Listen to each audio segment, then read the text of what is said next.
Welcome, everybody. I think we should be live on YouTube, and it is 5 o'clock, so we can go ahead and get started. Thank you for joining. Hopefully you can see my screen. Let's see.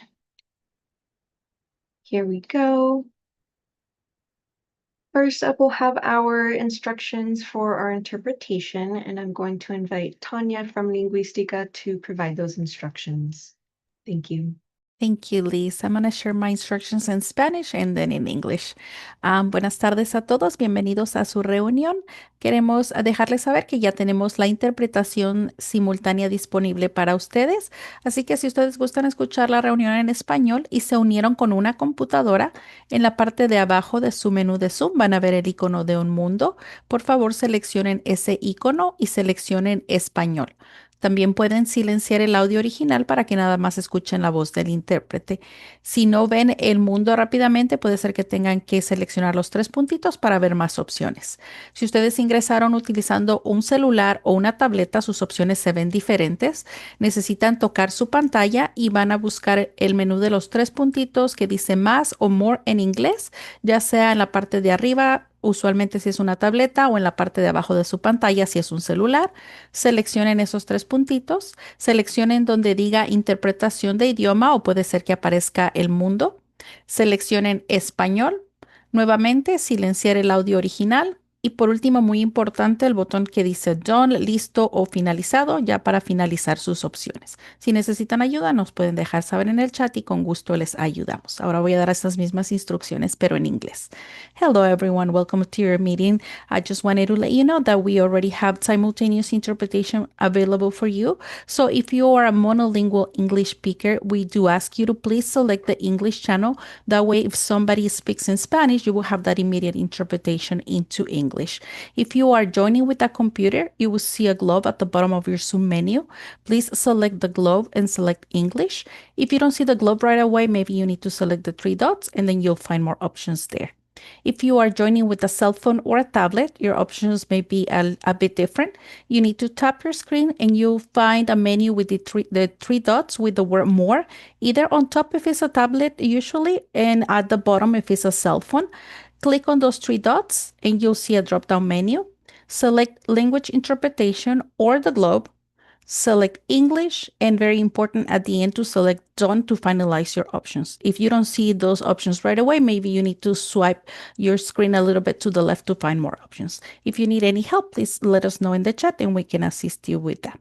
Thank you so much. I can be added to the channel now. Thank you. Give me one moment.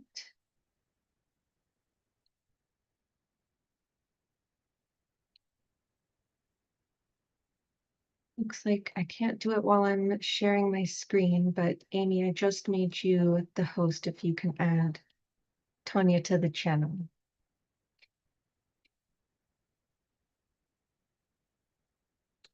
So I will wait a moment.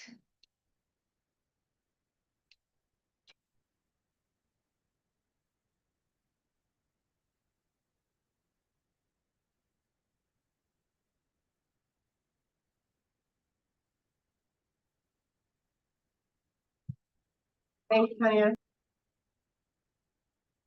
Thank you. Okay, I see a thumbs up. So we are all set up on interpretation, but do let us know, and you can either raise your hand or put something in the chat or even interrupt us during the meeting if you are having trouble hearing that interpretation at any point. We can continue moving through our slides, and we have a quick reminder about naming conventions.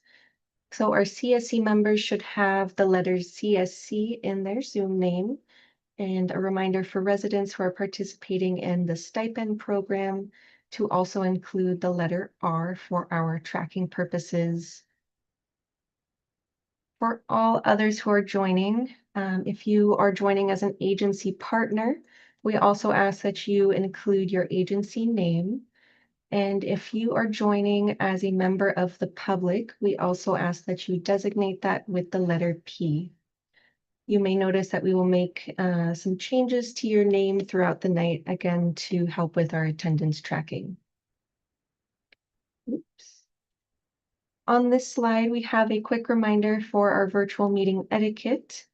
A reminder to stay muted unless you are speaking, and to also use the raise hand feature if you have a question or a comment. And if you are joining by the phone, you can press *6 to mute or unmute, and also *9 to raise your hand. And the reminder here for residents to stay on for at least 90 minutes to qualify for that stipend. Our group agreements are also on the screen as a reminder. And just in the interest of making the most out of our time tonight, if you have seen our agenda, we have quite a lot. So I won't take the time right now to review them individually. But as always, we appreciate everyone continuing to do your best to follow them throughout the meeting. And on my last slide, we have our agenda. You'll note that we start with our welcome and introductions, which we will complete in just a moment. And then we'll have our usual review of our action items tracker before we have an update from Jason from Caltrans. And then we'll have an air monitoring update before we have an update on CERT measure implementation. And then we will close out our meeting with standing updates from agency partners before we wrap up with some upcoming agenda topics and dates. And so I will stop sharing my screen and just want to welcome you all again to our 62nd Arvin and Lamont CSC meeting.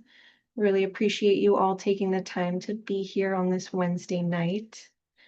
To continue on with our welcoming remarks, I'm happy to turn it over to our two co-leads, Bianca and Cesar.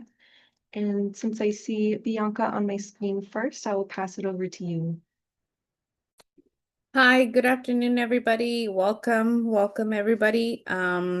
I see all these new faces coming in and all old faces also, but what I'm most impressed is the work that we've been doing behind doors. Not only state agency, the air district, everybody from the city of Arvin all the way to the Kern County, and now we have Caltrans giving us updates. I've seen a lot of changes in the community, and I think residents have seen it also, seen the progress. I know there's some hiccups here and there, but at the same time, we've seen good positive outcomes from the Arvin and Lamont community, and I'm very grateful for all of you that are still continuing participating and giving your input, especially in this process. I think that we, out of all the communities, we're the number one of all the championship of all the SERP incentives that have been given out, and also the monitor that has been taking in place. So I do appreciate all of you, all the residents, all from the state agencies and local enforcers also. Thank you.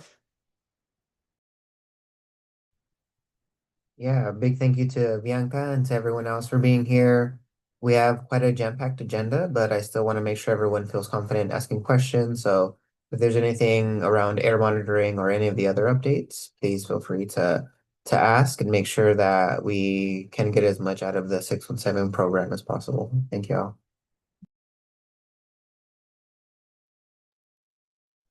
Thank you so much, Cesar and Bianca, for your leadership as always, and definitely want to echo the point that you made, Cesar, that even though it is a packed agenda, we definitely want folks to take the time to ask any questions that might come up. Always a good reminder. And to close out our welcoming remarks, I'm happy to invite the Air District, and I think I will be inviting Sarah, though I do see Steph just hopped on, so feel free to jump in. Hi, Liz. This is Stephanie from the Air District. Thanks. And I apologize for being a few minutes late. And thank you so much to Sarah for covering for me. Sorry, I'm just running from another meeting. But I'm super happy to see you all tonight. It's been a minute since I've seen you all because I know Sarah was at the last meeting, but I hope everyone is having a really great summer. I know it's almost back to school, and we'll hear some updates kind of about school activities later in the meeting.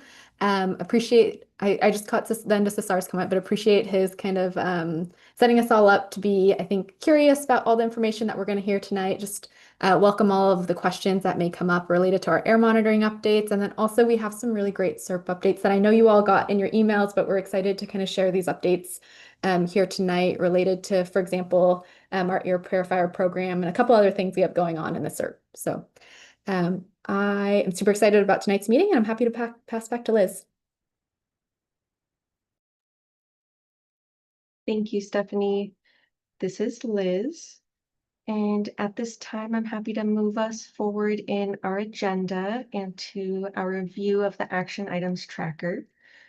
So as a reminder, we use this tracker to make sure that CSC requests and follow-up items are documented and that you all can see all of the progress that's being made. And Nancy will briefly walk us through those updates on items that aren't already covered elsewhere on tonight's agenda.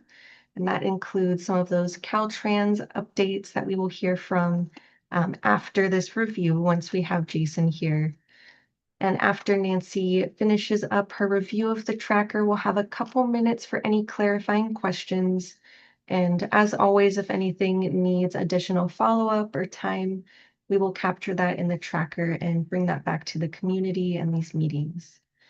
We'll also, again, hold questions on that Caltrans item until Jason is here to provide those updates. And so I will pass it over to you, Nancy. Thank you. Thank you so much, Liz. This is Nancy from the Air District. I did go ahead and drop the running action items in the chat. So if anybody wants to follow along or just wants to review them on their own time, they can do so. But I will go ahead and share my screen.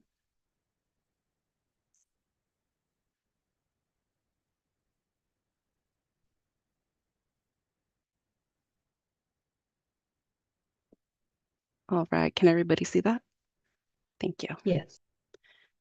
Okay, so this is just a routine check-in from the previous CSC meeting, and this meeting or these action items are going to be from the July CSC meeting. So let's go ahead and get started. So we do have quite a few action items. We have a total of 12. And so let's begin in the in progress section. If you do recall, Christine from the city of Arvin gave a paving project update. And so she will be bringing an update later on during a future meeting. And just to see the progress that's been going on regarding the bike lanes in the closure. Next, we have an action item for DPR in regards to spray days. And so currently the Air District, we're coordinating with DPR to schedule a future pesticide subcommittee meeting. So be sure to be on the lookout for a meeting calendar invite. So moving on to the completed section. And so the first two action items are in regards to Caltrans. And so we will go ahead and discuss that in further detail later on.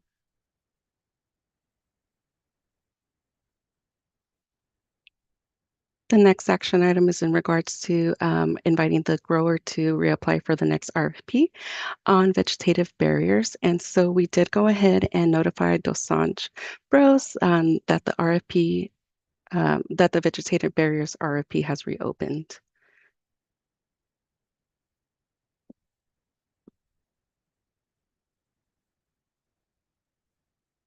And then so moving on, the next action item is the Air District will reach out to Sunset and Alicante schools to complete an application for electric school buses. And so Sunset is part of the Vineland School District, which has already applied for funding for electric school buses. The district has reached out to Alicante Elementary and Lamont School District with information on electric school bus grant program.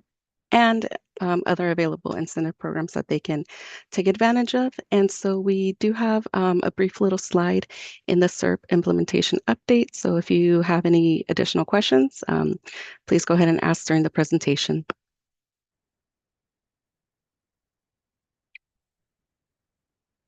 And next we have the Air District to distribute flyers for Valley Can's passenger vehicle replacement program workshop. And we did go ahead and send a July meeting follow-up email with the CSC on August 10th, which included vehicle replacement workshop details and event flyers. And so the next Lamont workshop will be on August 31st, followed by the next Arvin workshop will be in September 14th. And of course, if you do need any flyers or would like any flyers, please go ahead and get in contact with me. For those who have already coordinated that with me, I have sent you some the Arvin workshop replacement flyers. Moving on, the Air District to provide a list of schools that have applied for electric school buses. And so Vineland School District has applied for 3 school buses and their applications are in progress. District will bring an update to the CSC when available.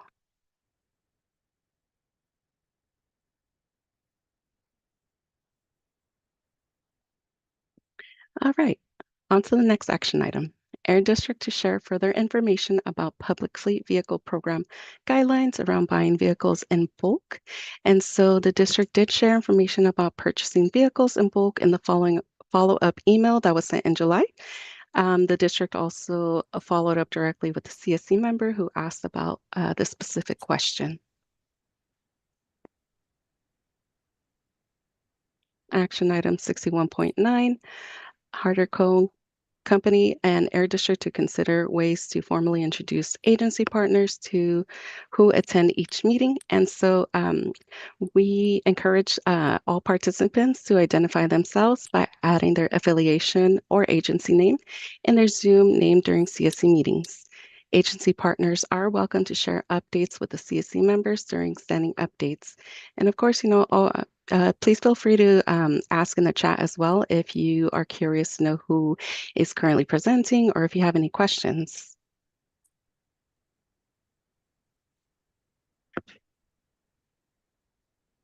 Next, the Air District to send out reminder for CARB's meeting on July 23rd.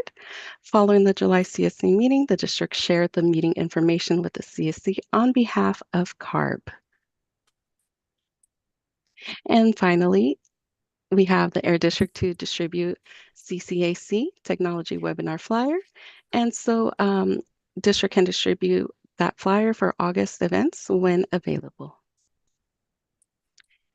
And that concludes the action items. So if anybody has any questions, please go ahead and let us know now, or you can always utilize the chat as well.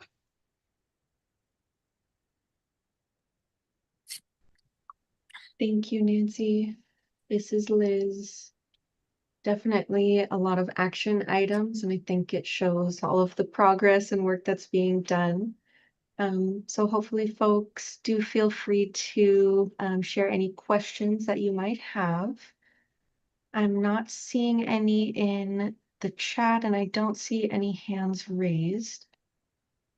So I think if nothing is coming up, we might be able to close out our review. And thank you, Nancy, again for taking the time to go through each of those items and keep us updated. So I can continue to move us through our agenda. And next, as we mentioned, we have Jason here joining us from Caltrans. And he's going to be following up on questions and action items that have come up. And as folks may be familiar with, Jason will share his updates and we'll have some time for your questions and comments. And it is possible that some of your questions might require some additional follow-up as Jason consults with his colleagues to get the most accurate responses. So in those cases, again, we will make sure to document those questions and always invite Jason back to these meetings. And we all really appreciate you joining in this way, Jason. So I will course. pass it over to you for those updates. Thank you. Thank you, Liz. I appreciate it. This is Jason Adair with Caltrans District 6 here in Fresno. Great to see everybody and great to be here. Tonight, I'm going to be going over the action items that came from the July meeting. The first one being, the research I promised to do on the impact of bike lanes being constructed on any, on a project on a state highway or really any road for that matter. So before I get into that, I kind of want to back up just a little bit. This idea came from safety concerns of State Route 223 within Arvin, just because of the nature of the highway through there, how there is parking along the highway, and there are lots of local roads that tie into State Route 223, and sometimes turning onto State Route 223 in any direction can be, a little bit hazardous. So the question originally started, there was a question originally, asking if Caltrans would do anything about the medians on State Route 223 in the upcoming CAPM slash ADA pedestrian project coming up. And there isn't anything done on the median. So I wanted to take that a little bit further and just research, because I had heard from a project manager, but I wanted to find out for myself if the addition of bike lanes has a tendency to kind of narrow down traffic flow in either direction with the addition of those bike lanes, and kind of have that narrowing effect. So I talked to an individual in traffic safety here at Caltrans, and they actually pointed me to a couple of studies. And Federal Highway has done, quite a bit of work on this, but there was actually a study out of the University of Colorado and the University of New Mexico. They combined to do a study that was rather extensive, that covered several cities throughout the United States.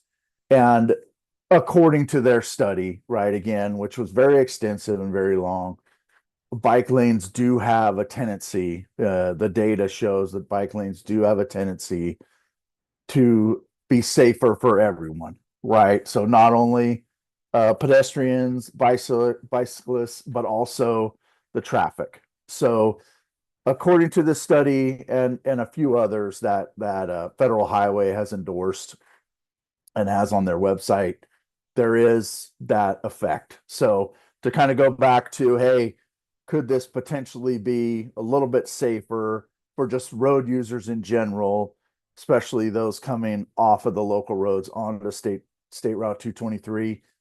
Again, the studies are showing that will happen. So, just wanted to start there. And another item that came up was the active project on State Route 184 in Lamont, particularly at the intersection of Hall Road and State Route 184. That one of the curbs and curb ramp areas was basically halfway done, right? And wasn't showing any sign of anybody being there or anybody coming back. So I reached out to the resident engineer who's in charge of the project, and he actually got back to me within a couple of days, and that he immediately knew what was going on at that particular curb ramp. They're waiting on a pole, so to replace the pole there and then finish up the electrical work. So that particular curb ramp is in progress. I haven't been out there personally. I don't know if anybody has an update. Maybe they've been out there in the meantime. It's been a few weeks since I've worked with a resident engineer, but he assured me that, that curb ramp area will be dealt with, and it will not, remain as it is in the state it is now. So the pole will be dealt with, which will include electrical work along with that, which is probably why they haven't done any work on the ground, because they probably still have to dig somewhere.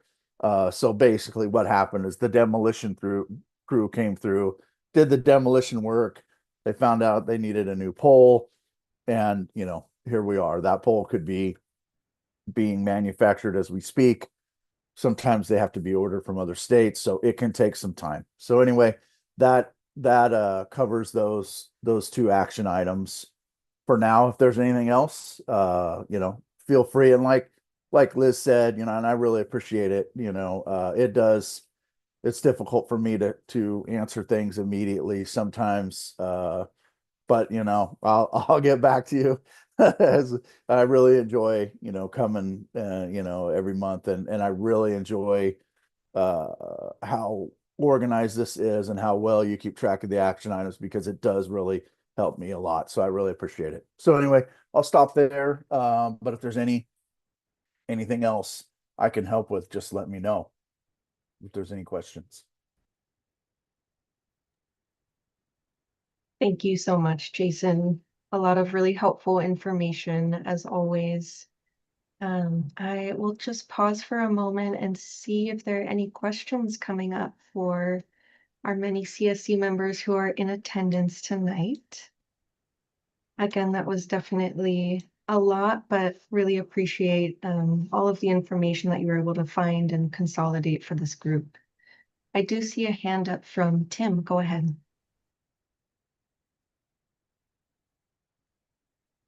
Yeah, I had one question regarding the rehab of 184. I know included flood prevention. As you know, this winter we might have a super El Nino, and 184 is a constantly getting flooded during heavy rain season. And my question is, the two storm basins that were built on 184, will they be completed by the time winter rolls around? And to add on to that, crosswalk where Hall and 184, there is also a similar, I guess the same situation is going on in 184 and Sagru and 184 and Panama Road, where the actual cement concrete with the ADA compliant to stop wheelchairs from rolling into traffic hasn't been added because they're still waiting on something. Okay. And that was 184 and Panama and 184 and what was the prior one? I'm sorry. 184 and Sagru. Okay. And will the two basins be ready to go by, realistically, probably December, November would be great. December, at the latest, to be able to capture what potentially could be coming with the Super El Nino. And I want to say there were 3 basins, but I'll double check that too. Okay. Yeah. Okay. When will the basins?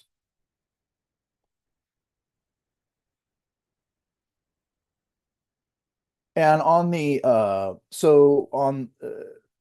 the issues on 184, is it in the crosswalk? Is it just at the curb ramps? Is it hard to tell? There just It's seems just to at the be. curb ends. It looks like there is no cement. There originally was cement, and it looks like now there is just asphalt waiting to be applied cement. Okay. Last week I did see that they carved up what looks like underground wiring. So they were laying down underground wiring, and it has exposed piping. But my question is, I didn't know that they were gonna put light poles. So you see, if I would have known they were gonna put new traffic signs, then I would have kind of estimated that those are custom made to order, not nobody carries them in stock. So then Yeah. ask that question. Yeah. No problem. Yeah. And again, only at I don't know exactly what's going on at the other two. They may not need new poles or anything like that. The only thing I know is they're at Hall. That one needed a pole, based on what the resident engineer said. So I'll find out what's going on at all of them though, for sure. And then also, when are those basins going to be completed?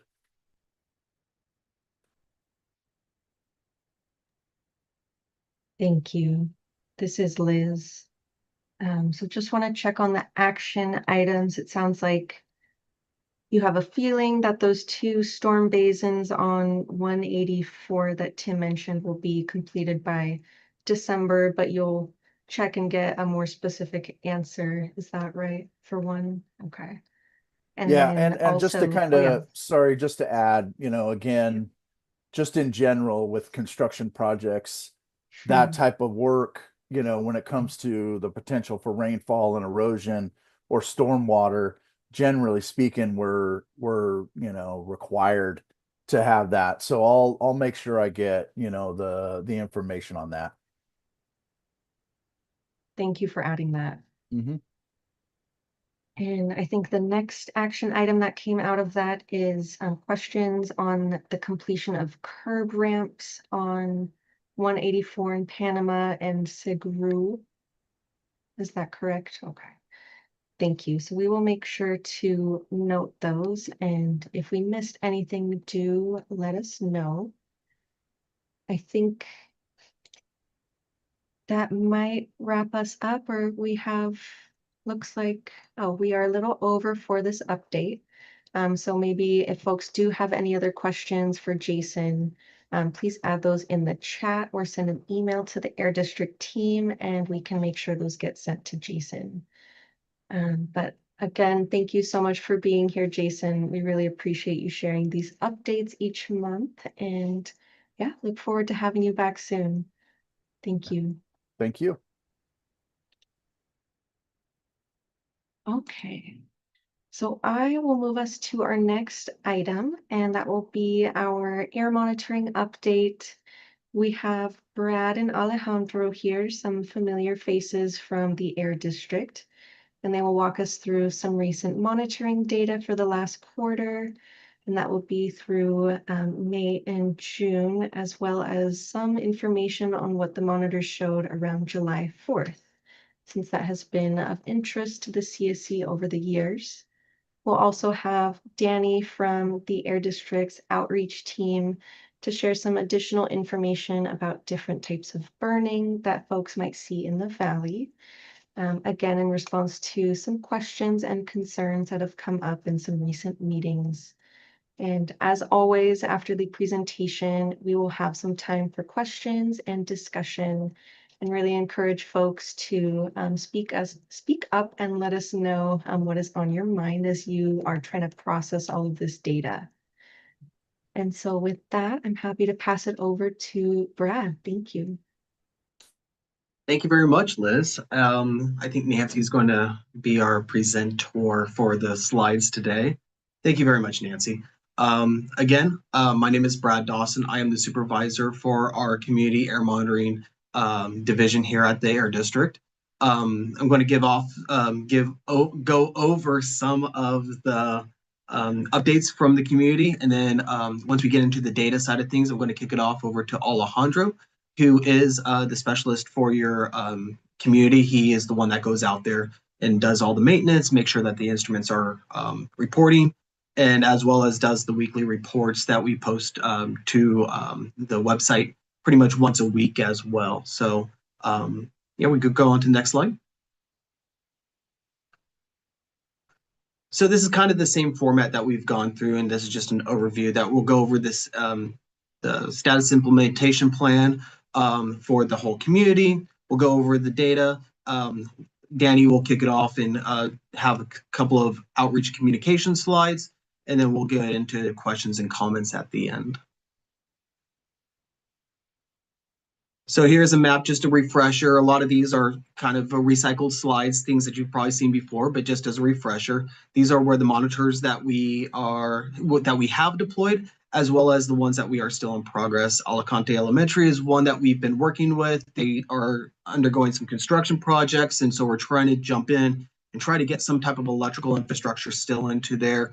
Now that school is back in session and some of those construction programs are kind of ending and settling down, then we can kind of swoop in and try to get something over there. And again, we're still trying to look for a proper site for DeGiorgio and Comanche. And again, these are some of the monitors that we have deployed in your community. So if you do see these around your community as you're driving around or poking over the top of roof at one of the schools. That's one of our monitors. Those are the pieces of equipment that Alejandro continuously goes out multiple times a week to do the maintenance and ensure that they are all operating correctly. And we do have an air monitoring van based off of requests. We can take that out there. There's just a little bit of nuance to it because we would have to park it there for a long time. So we do need some type of power. We don't want to be idling a diesel out in the area for weeks on end if we need to. But if there is a concern, we can definitely bring this out there. We are actually using one of the vans right now in prep for emergency responses, which is another thing that we use these vans for. Luckily, none of that's happening in your neck of the woods right now. Again, we are continuously monitoring data that comes in from these sites. We have had some wildfires, some structure fires, some other things that we are keeping our eyes on. If any of those actually are looking like they're going to impact any of the sites or anybody in the communities, we work hand in hand with the CSR team, Nancy's team, Stephanie, Sarah, as well as our outreach and communications team to notify the public if there is going to be a health risk. Luckily, a lot of the fires that have happened on the Tehachapis, on the Grapevine as well, the smoke really hasn't trickled down into the valley. They usually so far have been lifting off, going into the Tehachapi range a little bit more, as well as the fires that are starting up and are continuing to occur along the Grapevine. Again, thanks, Nancy. The other two were just updates on things that I've already said on the sites that we were planning on deploying. Just kind of a quick overview before I kick it over to Alejandro to go over all the data slides. The quarter two, we're going to be presenting data for the April, May, June period. That's our quarter two for 2026. All the data that we have seen and collected this year has been one of the cleanest on record that we've been monitoring in your community. It's been beneath the federal health-based standards that we'll kind of compare the data to, and Alejandro can speak more about that when we get into those slides. And again, as we mentioned before, we are still monitoring any localized impacts from structure fires to those wildfires that are also occurring. Hopefully, we're getting out of that season. Hopefully, this is the last hot day of the year, but we continuously monitor that. And again, we do have all this data available on your Arvin Lamont AB 617 portal.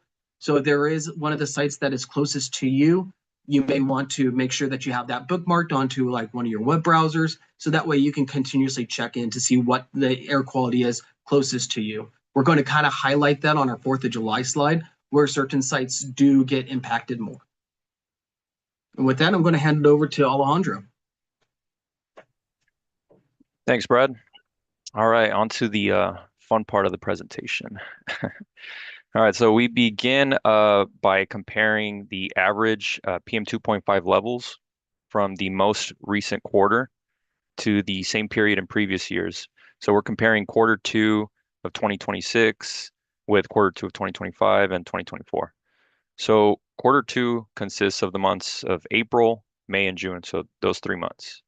The concentration of PM 2.5 is shown on the left-hand side, while each site is listed on the bottom.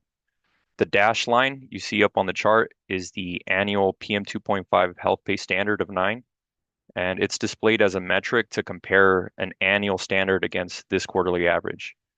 So quarter two of this year is in orange, and as you can see, this year's quarter two was slightly lower than previous years. And this decrease was also seen at the nearest regulatory monitoring site located in Bakersfield. As seen on the chart, it's the candy cane bars to the right, and all with the similar trends. Next slide, please. So on the last slide, we compared the entire quarter of 2026, or quarter two, against previous years, and now we magnify a little more and show the monthly averages of PM 2.5 per site for quarter two. So like on the previous slide, on the left is PM 2.5 concentration values, Each month of quarter two is listed with each site's monthly average. The annual health-based standard is shown again as a metric to compare against. In this data, we see that PM 2.5 averages were low, all below the annual health-based standard. So favorable weather, it breaks up the dispersion layer that was present in quarter one in January and into the beginning of February. Next slide.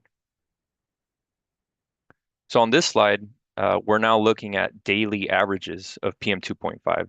We started by looking at the 3-month average quarterly, then monthly averages, and now we are at daily averages. So like in the previous slides, PM 2.5 concentration is on the left, but we have included the 24-hour health-based standard of 35, as well as our RAN, real-time air advisory network levels, to help show the different air quality levels.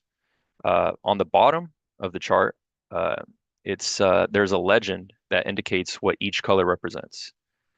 And also in the chart is a gray shadow area that shows the previous year's daily max values against all of the sites from this period, so quarter two.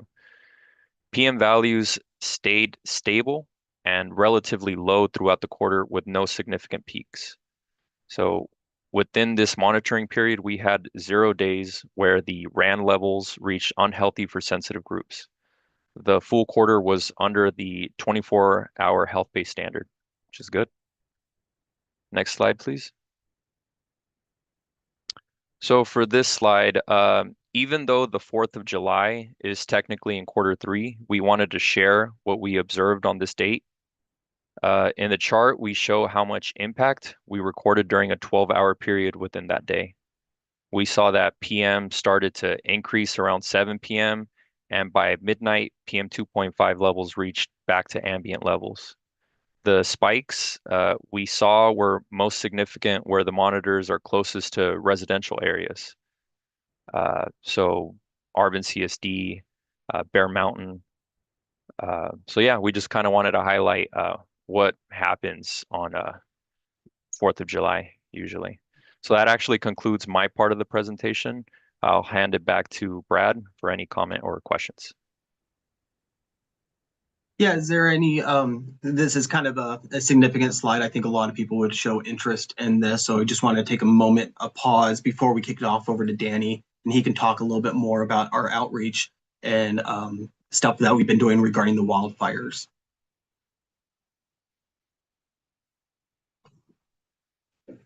Yes, Bianca.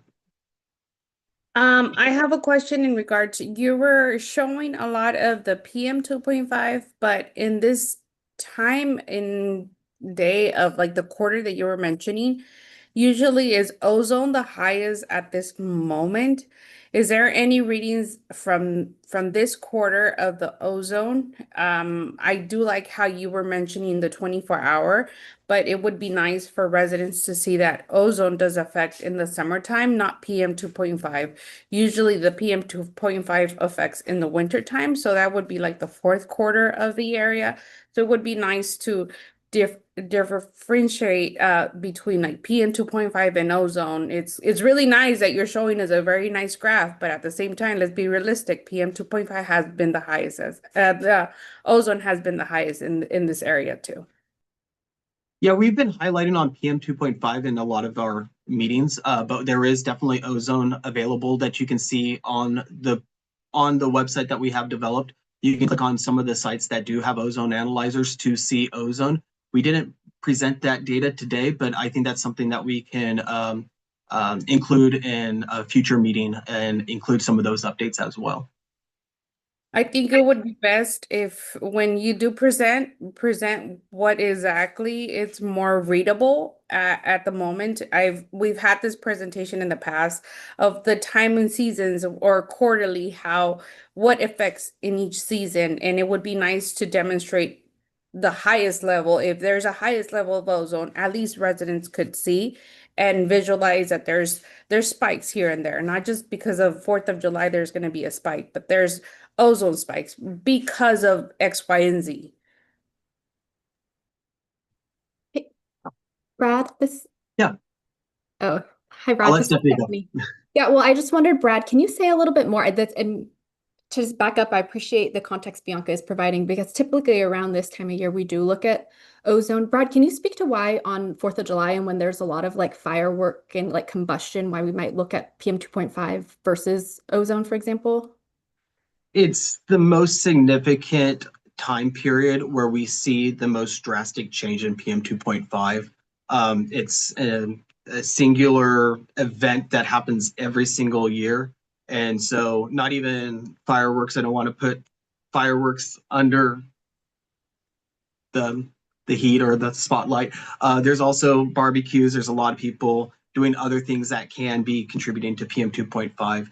We just wanted to highlight how much of a change and a drastic change that happens due to the 4th of July events, and how stable it is before it gets to nighttime or right around that 7 o'clock area when some people's festivities go outside, and then how quickly it can also dissipate. I just want to highlight too, since we're talking about 4th of July, that this year, even though it was significant, it reached above level 5 for 2 of our sites.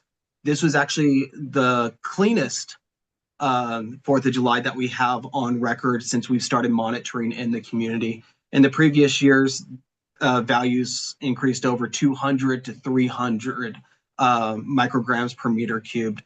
Our highest peak that we recorded this year was 96. So something good that happened this year that it seemed like it was this year we had the least amount of impact on PM 2.5 but than previous years. But something that we just wanted to highlight is that the 4th of July weekend is the biggest episodic event for PM 2.5 that we see every year. And episodic is just a fancy term that air monitoring people use that just say an episode.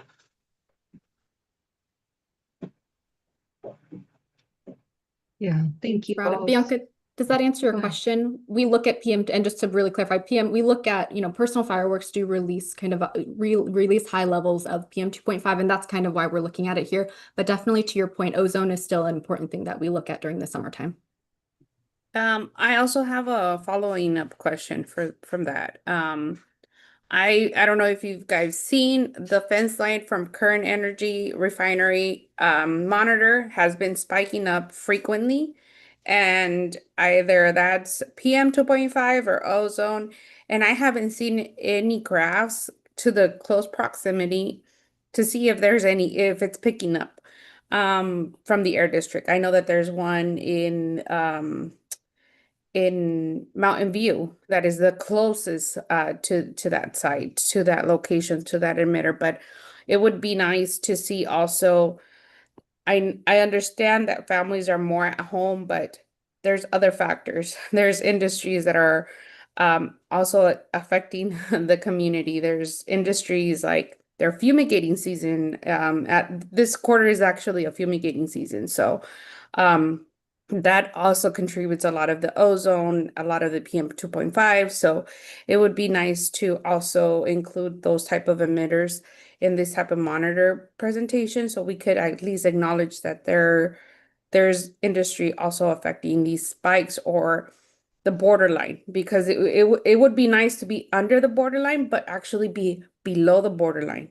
You're just like close to it. So at least bring that information also so residents could understand that if you're on the borderline, but there's still industry does affect a lot of these pollutions in the area. And to talk about the Mountain View Middle School, that is a monitoring site that we have. It's joint purpose. It's an AB 617 Arvin Lamont site, as well as the community fence line monitoring site. When we do see updates from the refinery fence line monitoring, we always go back and double check our site to see if we saw the same spike that they are reporting on. And even when they do have a spike that gets notified, we do have our compliance team following up with the facility, and there is other additional checks and balances that our compliance team, not my team, but the compliance team, they follow up with that facility to validate, verify, or figure out what was going on during those times. So there is follow-up activity on our compliance side of things that go along with that fence line monitor at the current energy.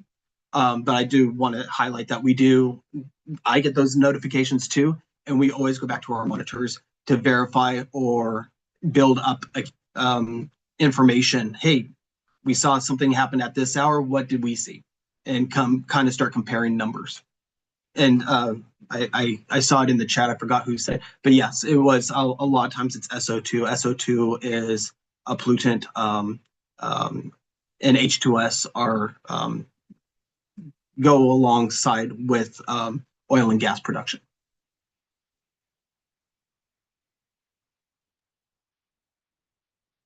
This is Liz.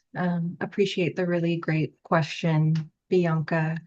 I'm hearing that maybe there's some room for incorporating maybe some of these pollutants, or maybe perhaps more detail on those sources of concern in these presentations. Again, we always want to make sure that folks are able to really understand the data, which we know can be really challenging when it's so complicated, and not all of us are familiar with these graphs. So this feedback is super helpful for us to know how to continue working to present this data in a way that keeps you all informed. So do keep that feedback coming. And I see another hand from Cesar. Go ahead. Yeah, I have a quick question. Would I be able to share my screen? I think so. Let me know. You should have permission. Yes. I was looking for the weekly reports that Brad was mentioning, and I found emission reports, which seem to date back to, I think, only one report from 2022. But also just wanted to know, like, what the biggest driver or singular emission source of PM 2.5, NOx, and VOCs, which are also include precursors to ozone, is the current oil and refining company. In terms of tons per year, they have 60 of VOCs, 60 tons of VOCs, almost 40 of NOx, and 12 of PM 2.5. And the only other pollution source that comes close to it is Recology, which has 71 tons of the VOCs, and only 0.6 of the PM 2.5 with 12 permits. And Current Energy also has 103 permits under the Air District.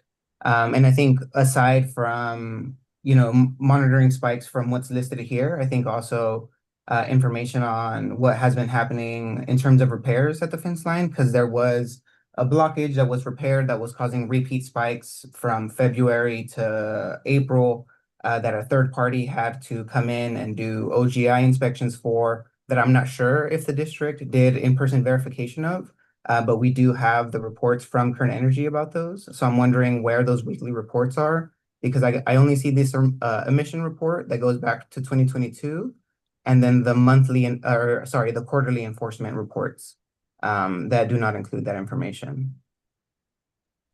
The weekly monitoring reports that we were mentioning is under the community air monitoring page. So if you selected the community air monitoring slot tab that's lower on in the screen, community air monitoring right there. If you scroll down, that's where we give a weekly update of our community air monitoring updates. Yes.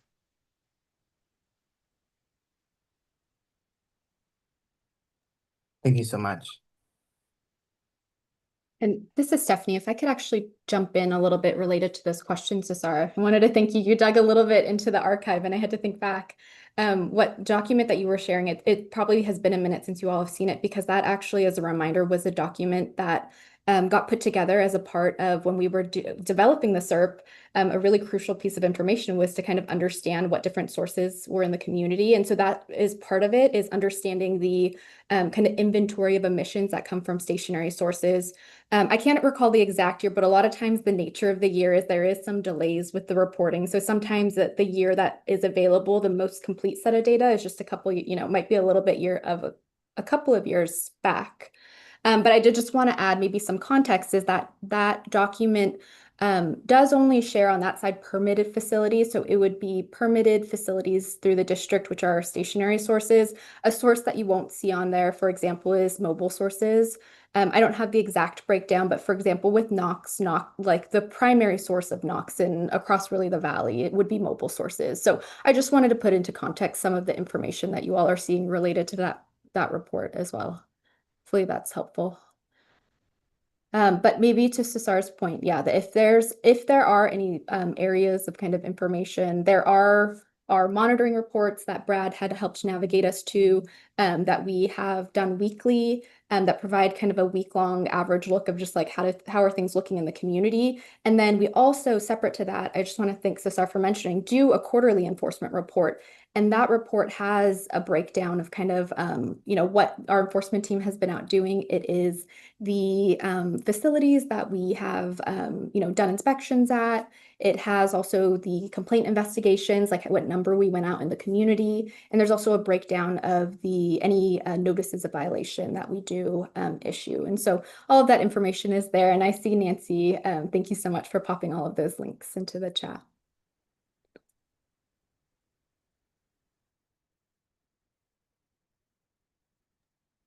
Go ahead, Bianca. I wanted to see if any of the residents, well, I'm talking for myself, but it would be nice to have maybe bi-weekly or weekly reports emailed through. I know it might cost a little bit of time from the air district, but for us to at least monitor. I have the app, the Valley Can app, but it would be nice to at least have that reminder to keep looking at the monitor from the AP 617 site. So if it's possible, I don't know if any other residents would like that also. This is a time where you're able to also inform yourself if there's a spike of PM 2.5 or ozone, especially now that we're gonna start having the harvesting season for almonds and all these nuts, pistachios and things like that. So when residents are able to maybe take that extra precaution. So I'm just putting it out there. I know that the season is coming through and there's been a lot of asthma attacks and allergies and things like that that could also affect. So I just want to make sure that if anybody would like that space, please let the air district know. I'm saying for myself, I would really appreciate to have it bi-weekly or weekly if it's possible.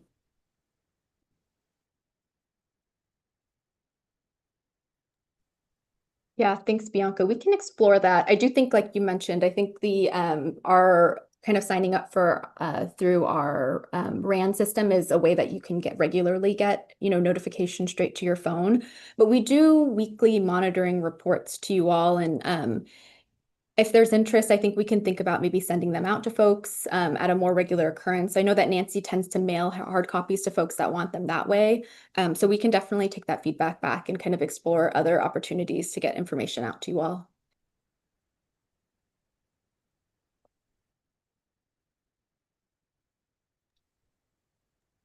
Thank you. Oh. Yeah, go ahead.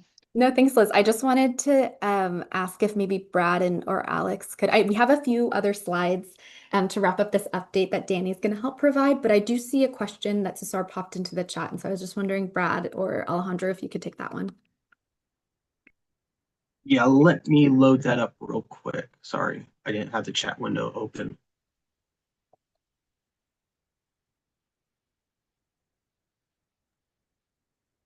So Cesar's question, it's good practice that we like to do to read them out loud so they get translated as well. So I can read that. He asked, what do the orange in-process labels mean in the weekly reports?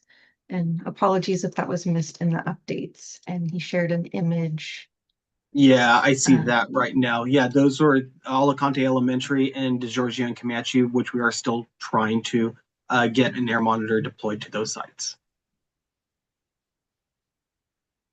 That makes sense. Thank you. I think with that, we can hand it off over to Danny and he can update us on all the outreach and communication stuff. Awesome. Thank you, Brad. Good evening, everybody. My name is Danny Gonzalez. I am with the Outreach and Communications team here at the Valley Air District, and I'll be going over with you some of the outreach material that we share with the community, how we share it, what is it that we're sharing, and how can we keep you up to date when there are air quality events happening in your community. So the first page, as you see here, is relationship to wildfire messaging. So with any type of messaging, we know that communication is the key part of our response during air quality episodes. So when we anticipate or see smoke impacts, our goal is to get timely, useful information directly to the communities that may be affected. So as you see here on the page, this is an example from the fish fire that happened earlier this year, where portions of Kern County were experiencing smoke impacts. We communicated directly with the Arvin Lamont community members to ensure that residents, schools, and the general population were aware of the situation and could share information further out to other residents.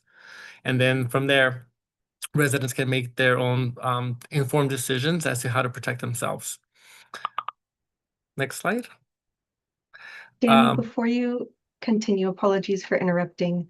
Would you mind slowing down just a little bit for our interpreters? Thank you so much. Most certainly. Oh, sorry. Nancy, can you go back one more slide? Sorry.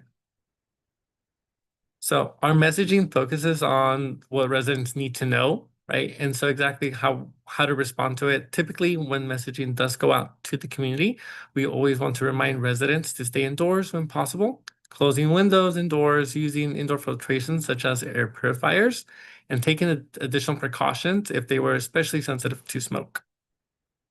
We also direct residents to real-time air quality information, such as our Air Now partners, including air monitoring and district wildfire resources. Preparation is also equally important. So we also share wildfire season messaging, not only during wildfire events, but also pre and post events. So those messages are continuously in rotation on all our social media platforms, ensuring that all residents have access to that information as to how to respond to a wildfire incident. Next slide. As mentioned earlier, there was interest by community members that wanted to learn a little more about what the types of burning that happen in your community.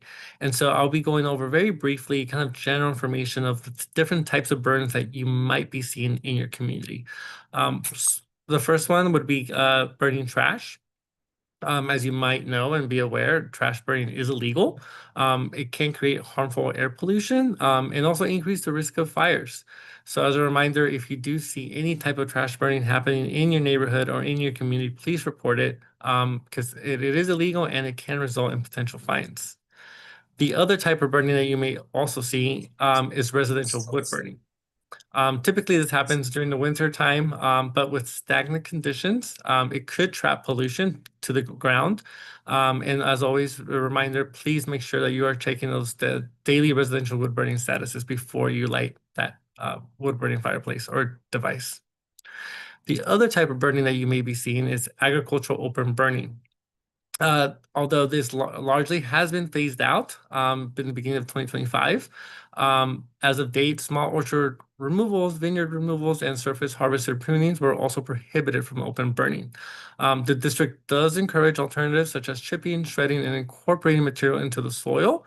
And there is some limited type of burning, but it does require district permit and authorization for that to happen. The other type of burning that you also may be seeing is hazard reduction burning. This type of burning helps maintain fire-safe conditions in foothill and mountain areas. Alternatives such as chipping, mulching, and composting are encouraged. But when necessary, a permit and burn authorization is also required. I want to remind all members here that this brochure is available. This is something that we do share with the public when we go out to community events. And it is also available upon request. So if anyone is interested in having this brochure mailed to you, please let us know and we can gladly send a few over to you. Next slide. These next two slides that we'll be seeing just kind of emphasizes the types of educational material that we do share.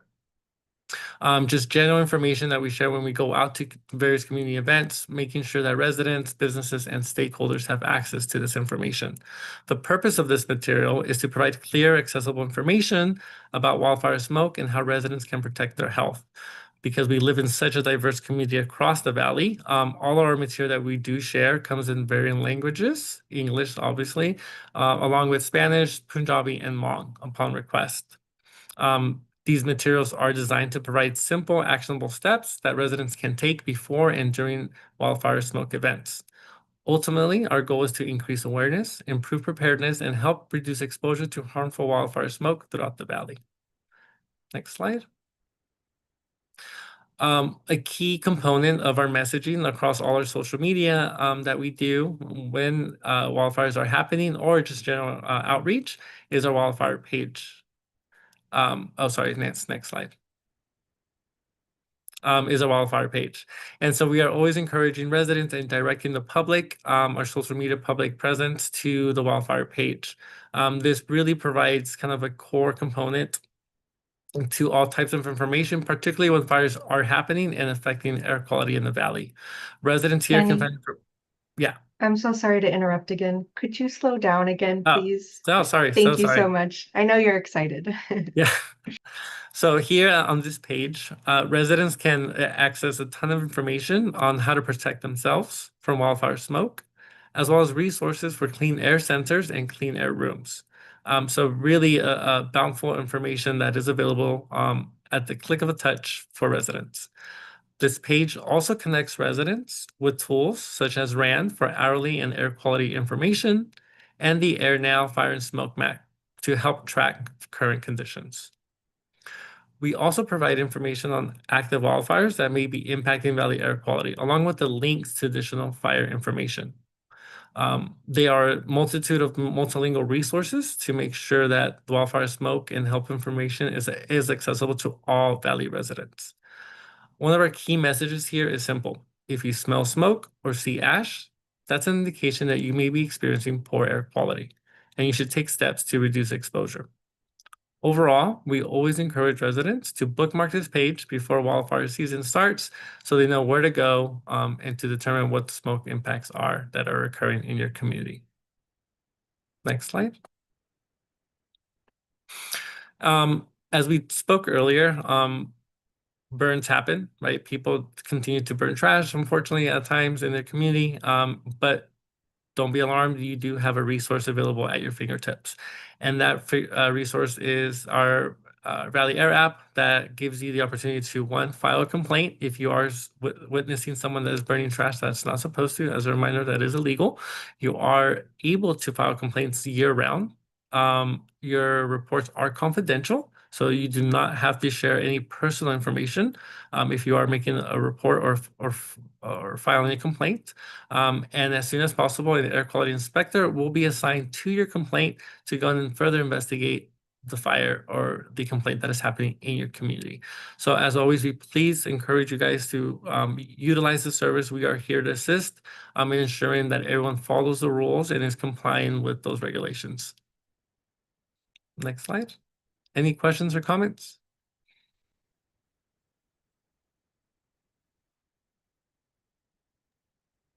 Awesome. Well, thank you guys so much. As always, if there's any information that we share that any of you would like to have to share with residents, family members, or other stakeholders in your community, please ask. We will gladly mail you a stack of those brochures. Thank you. Thank you so much, Danny. This is Liz. It looks like we do have one question from Gustavo. Go ahead. Hi, good evening. I have a question.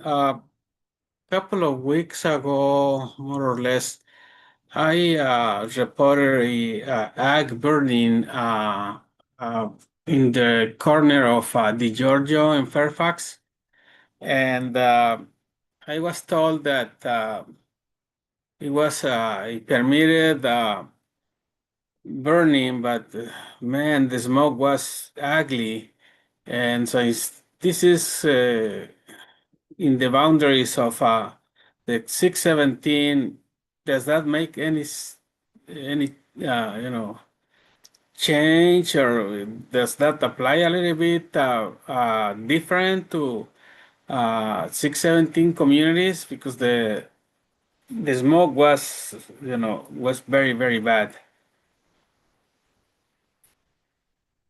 This is Stephanie. Thank you for that question, Gus, and for bringing that up to us. We definitely take those kinds of complaints super seriously, and I just want to reiterate to everyone is that we take all of the public complaints we get with the most seriousness, and we actually do prioritize responding to them. If someone is on kind of a regular inspection of, say, a facility and they get a public complaint, they'll actually prioritize and make sure to get to that as soon as possible. So I just wanted to thank you, Gus, for submitting it.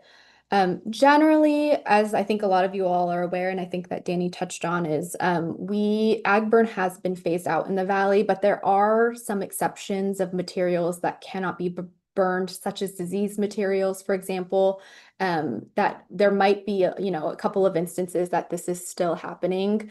We are wanting to make sure that and trying hard to ensure that there's alternatives, which is why we have our Alternatives to Agricultural Burning program. But there's just some instances that material can't be taken care of in those ways, which is why you might see some of that, some remaining burning that's happening in your community.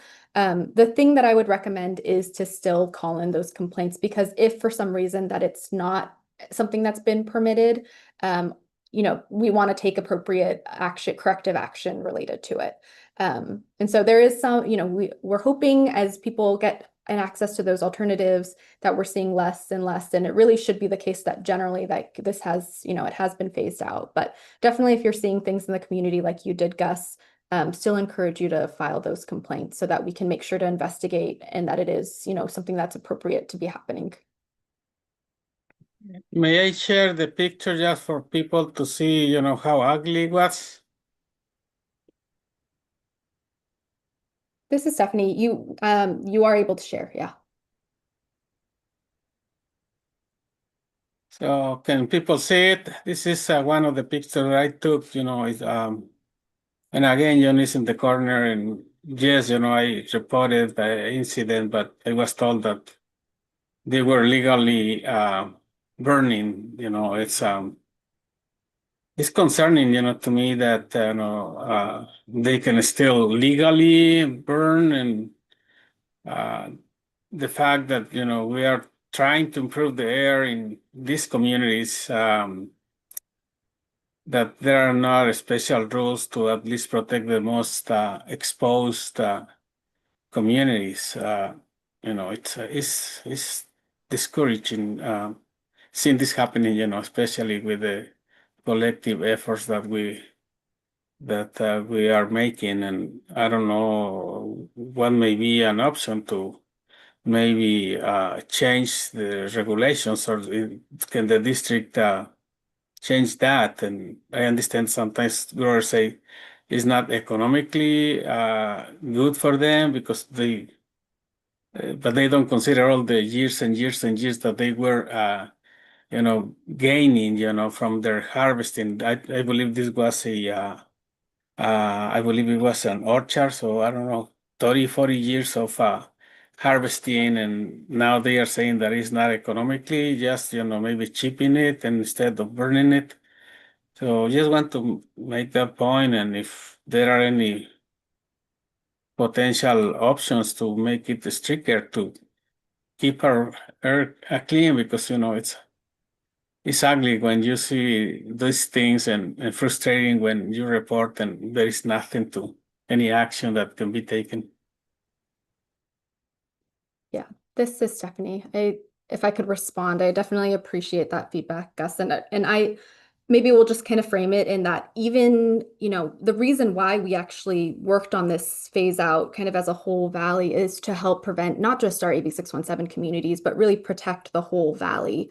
The instances, the kind of really limited, kind of strict exceptions that we have are to help, say, for example, just to put it into context, it's not just that someone can decide that they want to and they kind of like ask hard enough. It really is limited, strict circumstances that maybe is like spreading like destructive pests or diseases, that's really kind of what we're talking about at this point. It's not just because somebody wants to do it and they permit it just, you know, at the right time and the air quality might be kind of nice. There really are kind of strict limits around that, and it's mostly really to prevent that it's not causing the, you know, damaged crops or pests to get around in the community as well. And so I definitely wanted to kind of provide that context that really just for kind of the, you know, a person that is maybe looking to get rid of something on their field or some kind of waste, it's not an option. You know, we have our Alternatives to Ag Burn program for people to utilize, and we as a district are continuing to help support and get additional funding so that there are opportunities for folks to take that pathway. But at this point, with the ag phase out, right now we're kind of looking at really limited circumstances for someone to apply. That really is kind of thinking about like there's like disease, there's pests that can't be eliminated in other ways.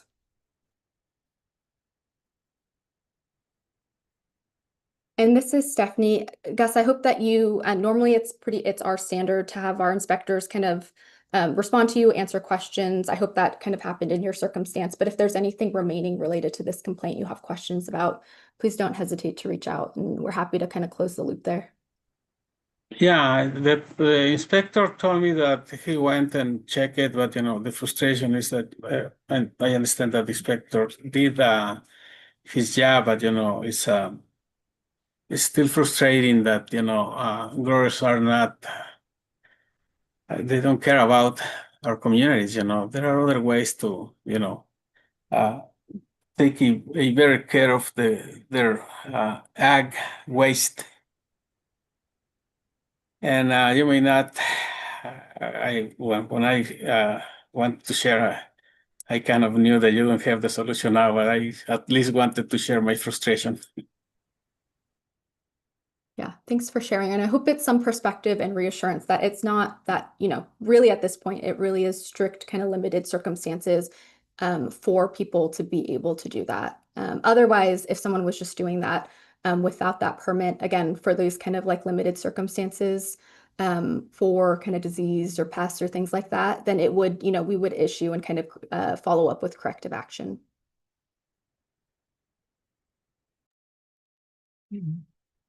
Thank you, Gustavo, for raising that and sharing that in this group. Even though you might not get the answers that you want to hear, it definitely is important to continue to bring those concerns into this space. And we are at least setting some foundation for this interagency collaboration that is likely what would take to address some of those concerns. So do keep letting us know.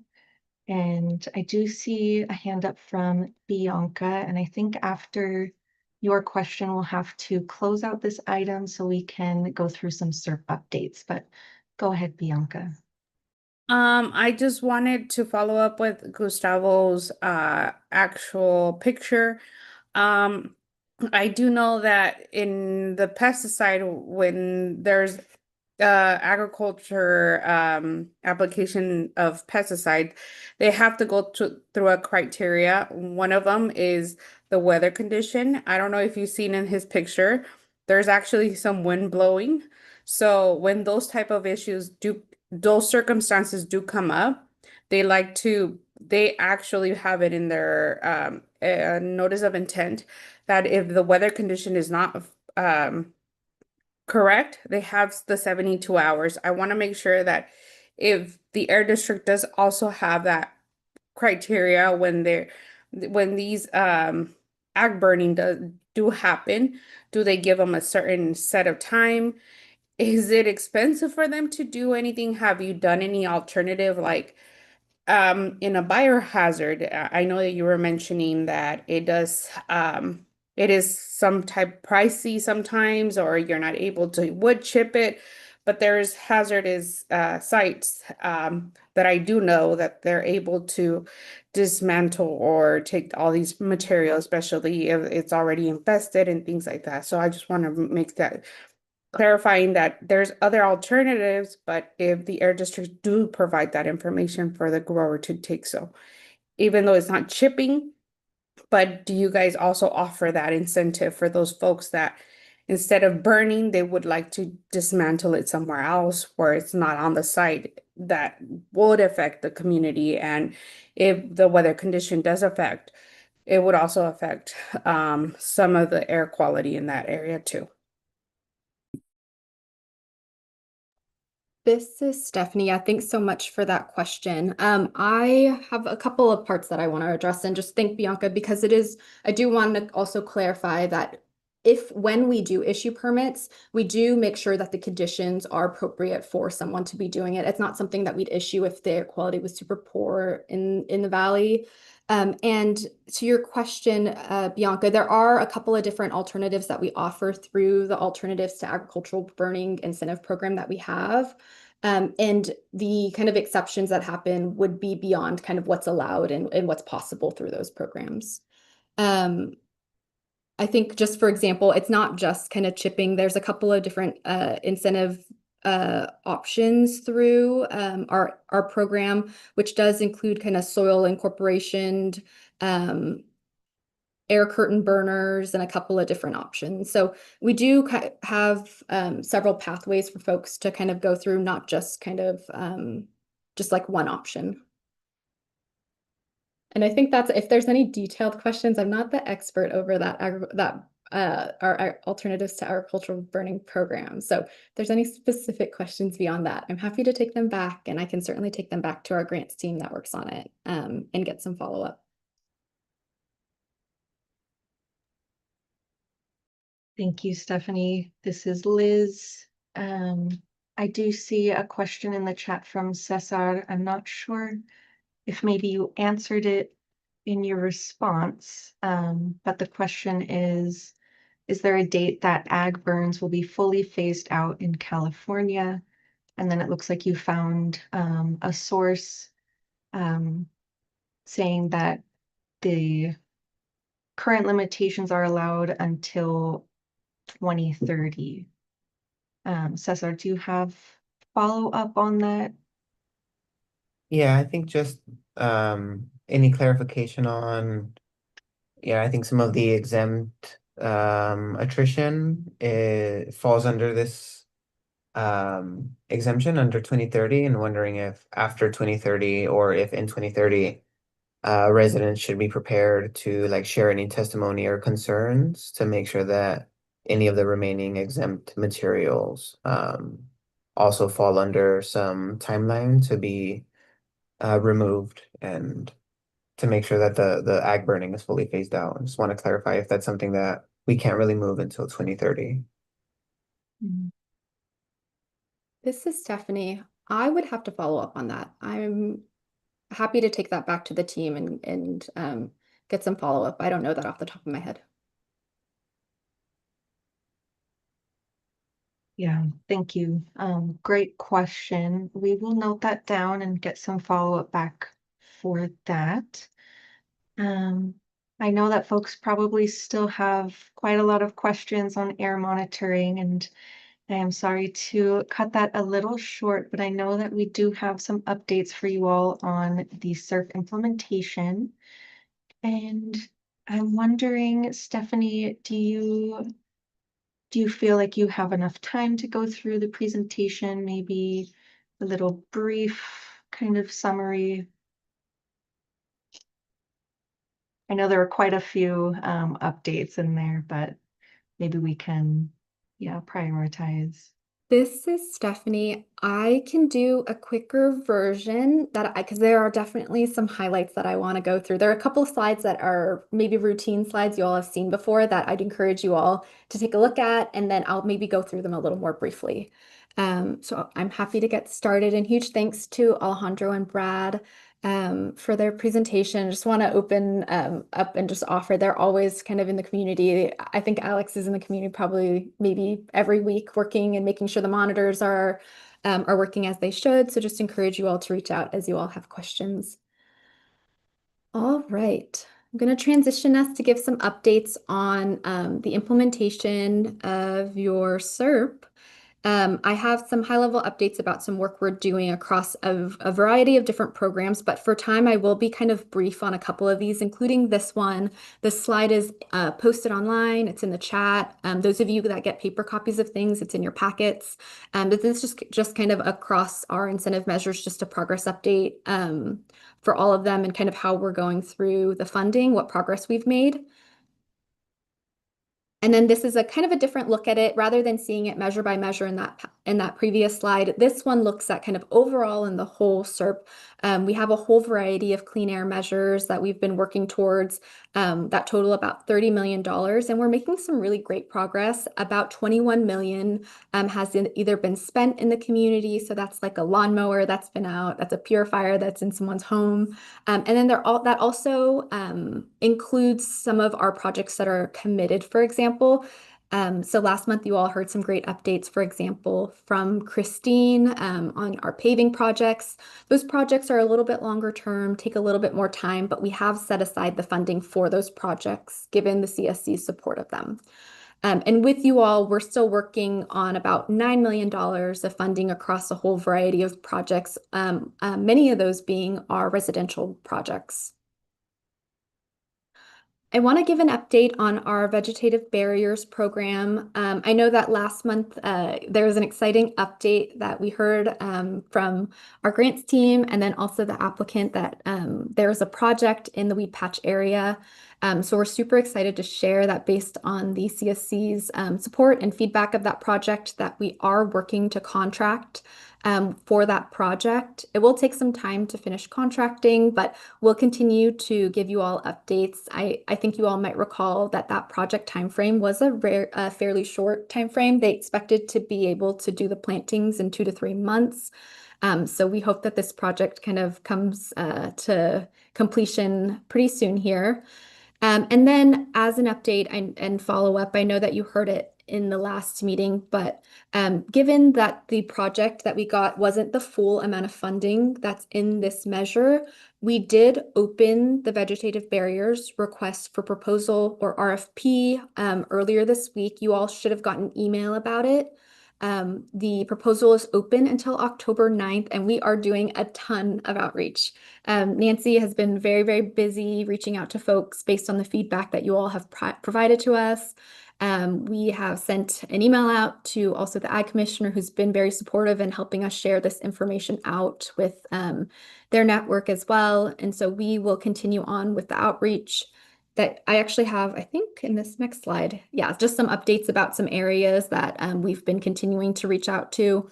I'm not going to go through this whole entire list, but this list here is some of the kind of key areas that you all have provided feedback on that you'd like to see vegetative barriers planted in these areas. On the right side, that's a map, and this is based on a few different exercises we did in our various meetings, some of them in-person meetings that you all have told us, like, hey, we want to see a vegetative barrier planted here. So Nancy's been doing a ton of outreach to all of these areas here, and we're continuing to kind of continue on that outreach and building on kind of some other areas that we got feedback as well. But we did target these areas given that these were the ones that tended to have like multiple people telling us, and we've heard it multiple times. So we really wanted to target and focus on those.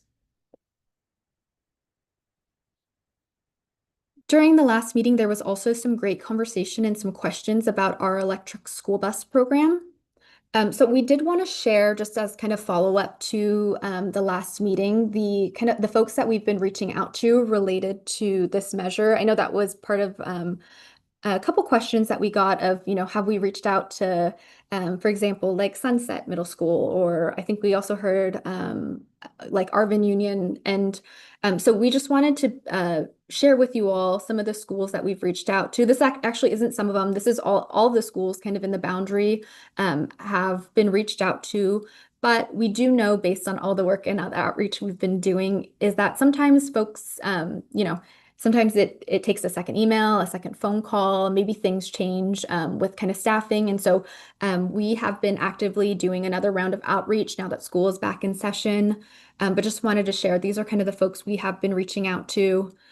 We also find that, across our other communities, for example, we also find that it's super helpful when you all are able to kind of use your connections. So if there's anyone on this list or, that is familiar to you or you think of in your head of like, oh, I have this contact, that's not on this list, feel free to share it because we definitely want to make sure we're trying all avenues to get folks involved with our programs. And when we do our outreach, for example, we don't just talk about only school buses. We definitely start to pull in all the other programs that we have available to schools. For example, our commercial lawn and garden program is just another one that folks can take advantage of as well.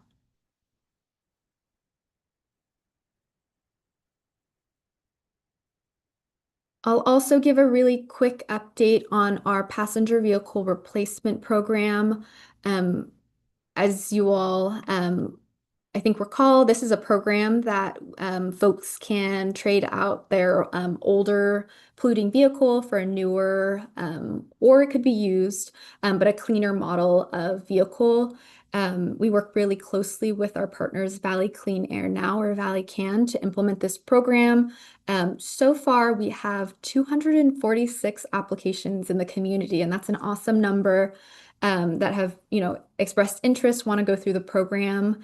Once someone does apply to us, there's a little bit of kind of time that they take to, fill out the application, go shopping for whatever vehicle that they're interested in. And so they're kind of from those applications. So far, we've had 223 people that actually fully went through the program, which is also such an amazing number for the what's a relatively kind of small area in the Arvin-Lamont boundary, kind of compared to our whole valley. So this is awesome that we're seeing this level of participation and that we still continue to get lots of interest on this program as well. So far, we have about $500,000 remaining through the program. And with this available funding, the Valley Can team will continue to host those workshops that they do. They host these monthly workshops. You all actually get a bonus because normally our AB 617 communities just get one event, but Valley Can actually hosts an event in Arvin and Lamont every single month. And so they will continue those workshops until the funding is exhausted. And so really quickly here, the next couple of events that are happening is on Monday, August 31st, they'll be in Lamont. And then on Monday, September 14th, they'll be back in Arvin. And if you want any information or if you want the flyers, don't hesitate to reach out to Nancy and she can share them with you. Awesome. And this is the clean air that we have a clean air rooms update for you all. That's one that I hope that lots of folks are excited about. It's been one that we've been working towards for a couple of months now. A few meetings back, you all did support opening up in our clean air rooms program so that folks can get up to 2 purifiers per household. Typically, our program has been 1 per household. Given that support, we kind of went through a process internally to update our portal and just make sure all of our guidelines and kind of everything internally was ready to go. And so it did take us a little bit of time, but we are super excited to share. And I hope you all got the email, I think that went out last week, that we did open up the Clean Air Rooms program to the 2 purifiers. And so we will continue to work with you all and then also different community groups. I know I was reached out to, for example, from Leadership Council about a meeting that they were doing that they wanted to share it, and it was open in time for that. So we'll continue to work with you all to sign residents up. I know Danny has been to a lot of events in the community as well, and is just continuing to do outreach on this program. Our grants team does send us every single week updates on this program, and just wanted to shout you out because as we track the numbers over these past couple weeks, the biggest jump across all of our AB 617 communities as we've rolled out this 2 purifier concept was in the Arvin Lamont community. And I think that just speaks to how this group just does an amazing job doing outreach and being just so tuned into our grant programs. So I just want to appreciate you all. I know that Bianca was doing lots of outreach. I know that our team was helping process applications kind of based on some of the contacts we were getting from you all. So just wanted to thank you all and just can ask you all to continue to share the word out. And there is still plenty of funding too, which is a great thing now that folks can get to. Right now, kind of based on our latest numbers, there's about $250,000 remaining, which gets us about 1,300 air purifiers in the community. So still lots of room and lots of units to get out. Awesome.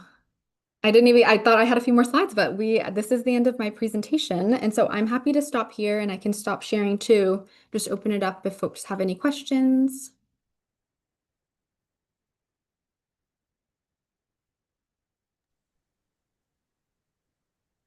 Thank you, Stephanie. And do feel free to raise your hand if you have any questions.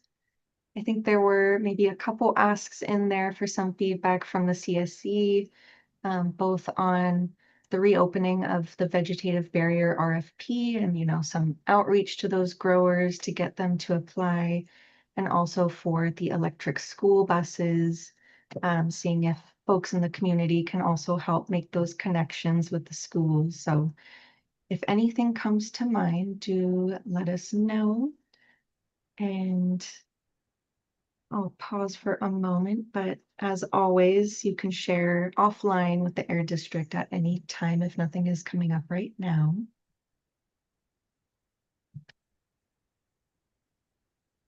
Okay.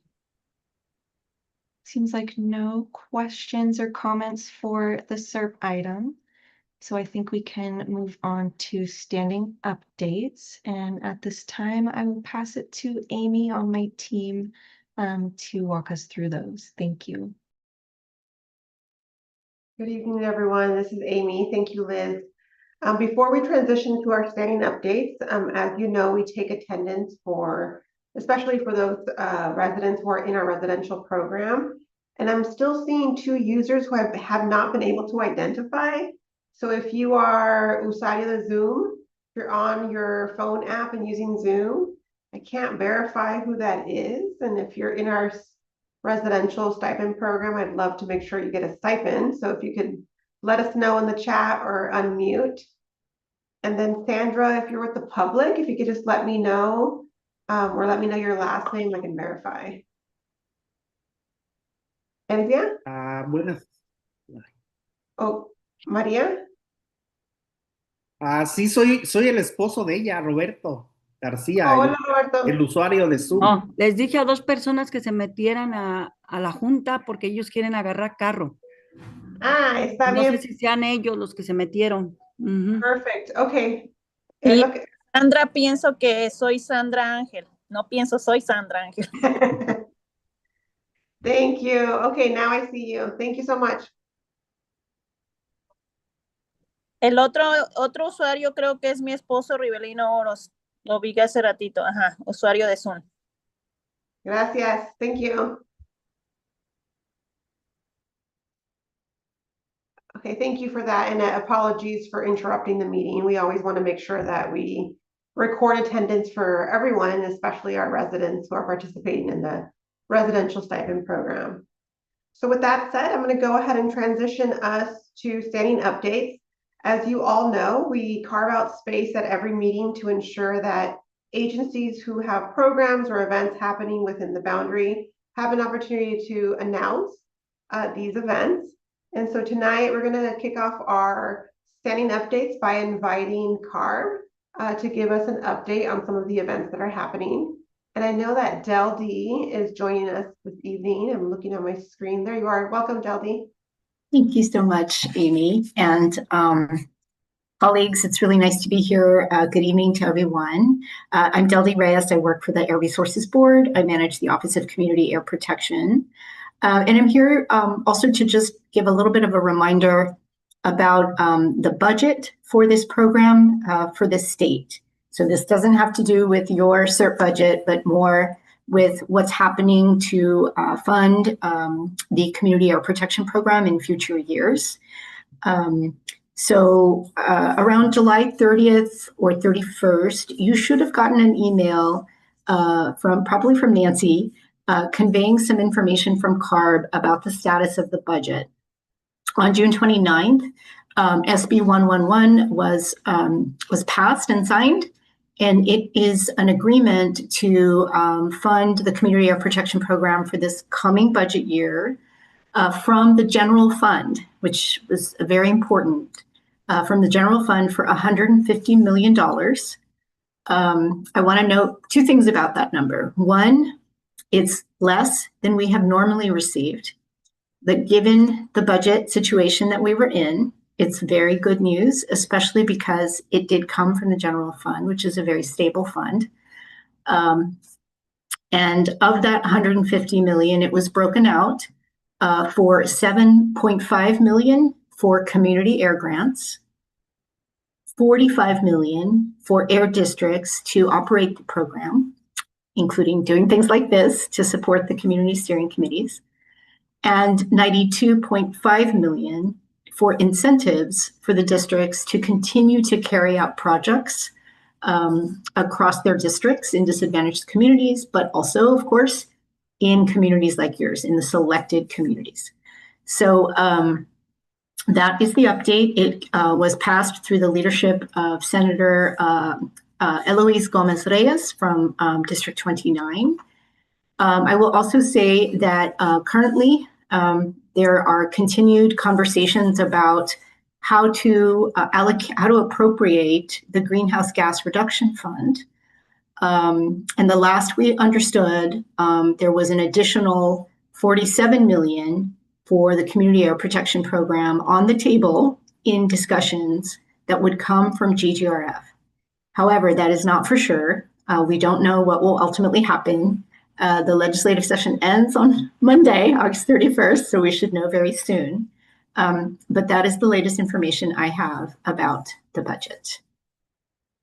Are there any questions about that? And certainly, Stephanie, if there's anything you'd like to add from the district's perspective about the budget, please feel free.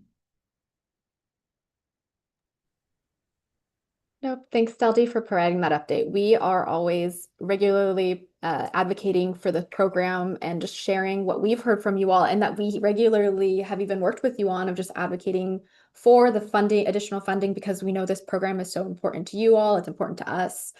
So this is exciting news, and just wanted to thank Deldy and Kevin. I think that's all that's from CARB, for joining our meeting tonight to provide these updates. Bianca.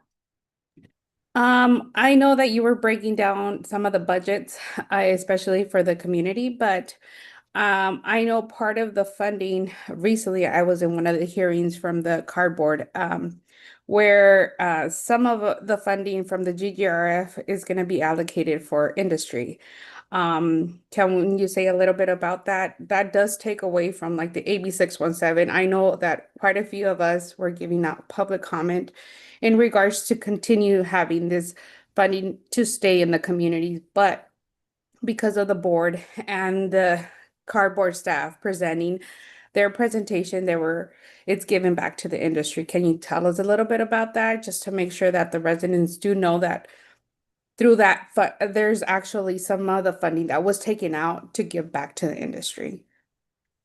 So, Bianca, yes, what you are talking about is CARB's Cap and Invest program, and how the Greenhouse Gas Fund, which is an outcome of that Cap and Invest program, how it is affected by how the Cap and Invest program is structured.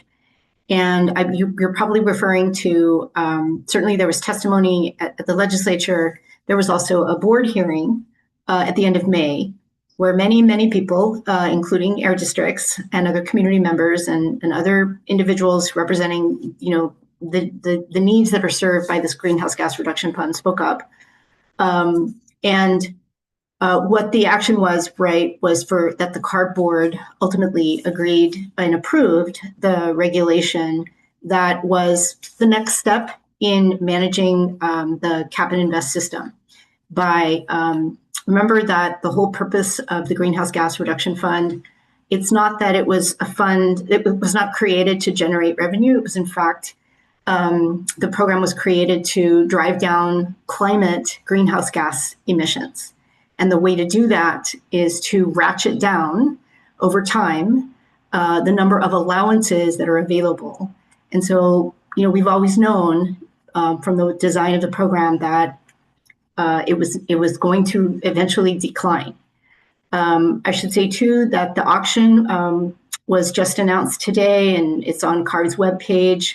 The auction performed as well as we could have expected, which could impact what happens in the legislature in the next few days, based on that last bit of funding that I told you was still in question, which is the $47 million that would come from GGRF, but we don't know yet.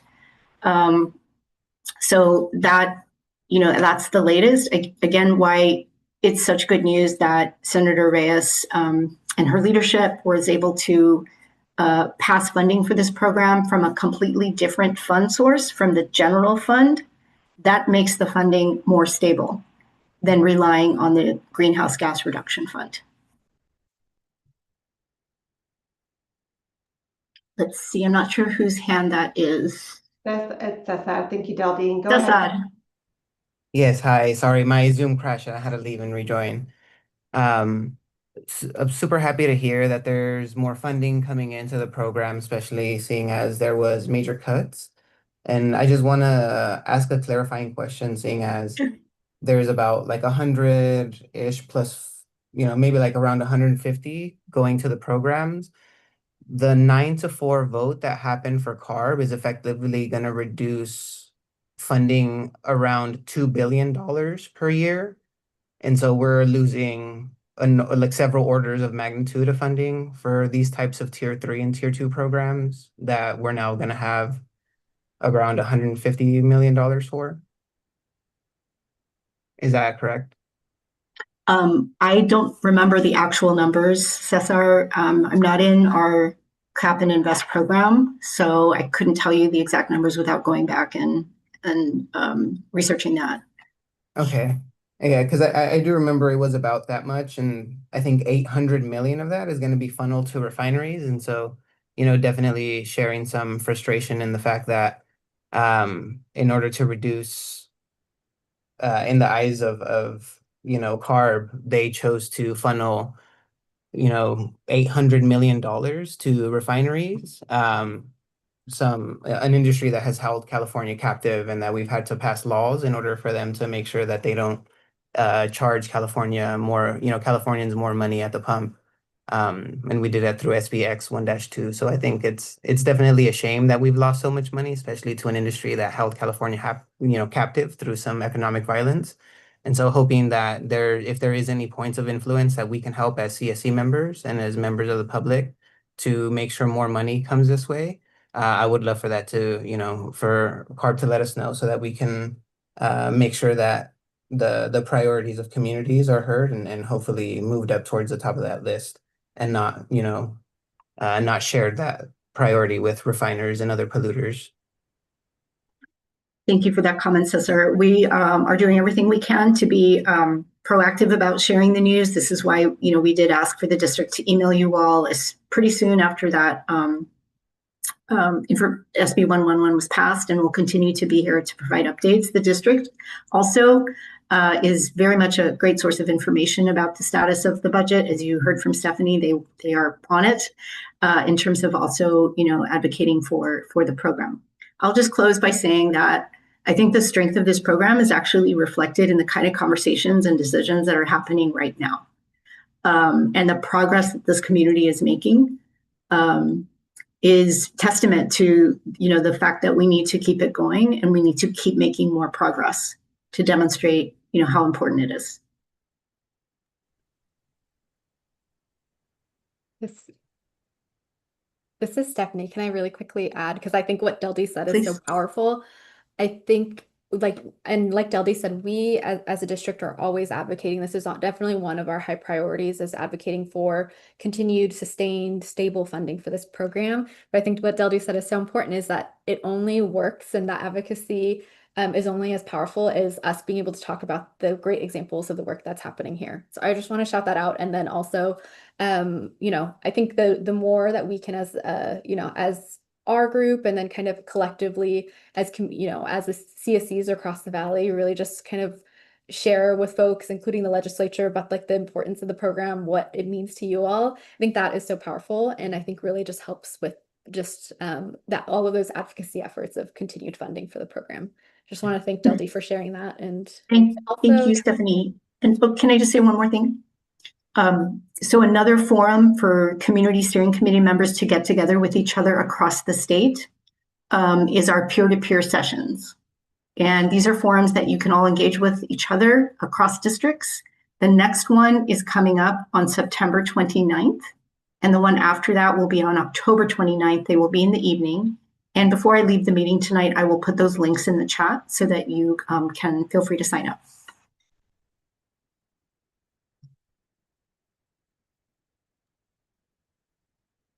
This is Amy. Thank you so much, Deldy, and thank you, Sethad, for elevating such important topics of concern. Any other questions before we transition to Kern?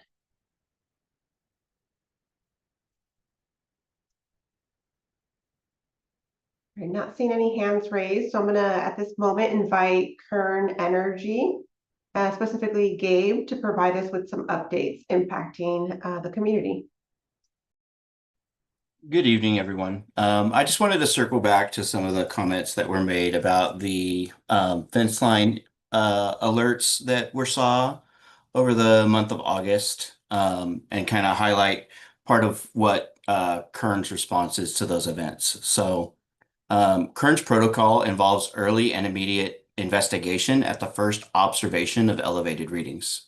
Our on-call staff will notify the site supervisor so that personnel at the facility can begin checking for any operations that might be contributing. This includes physical checks using instruments to look for any equipment leaks. Our team also reviews the data from the community monitor and identifies the wind direction associated with the monitor readings. Should any emissions from an on-site source be from an on-site source, we take immediate action to remedy the issue. In the event of the recent rail exceedance, or we complete a full investigation of the source and send all follow-up reports to the Air District. Specific to the monitoring detections experienced this month, our team was able to verify that the occurrences of H2S were from an off-site source. While investigating the H2S detections on August 22nd, we did find and address one equipment leak, although this finding was not the source of H2S.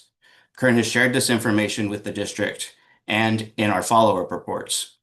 Even though these occurrences were not attributed to Kern's operations, we continue to work with the district and share our observations so they can identify and remedy any potential sources of the exceedance in the community. And that is my update.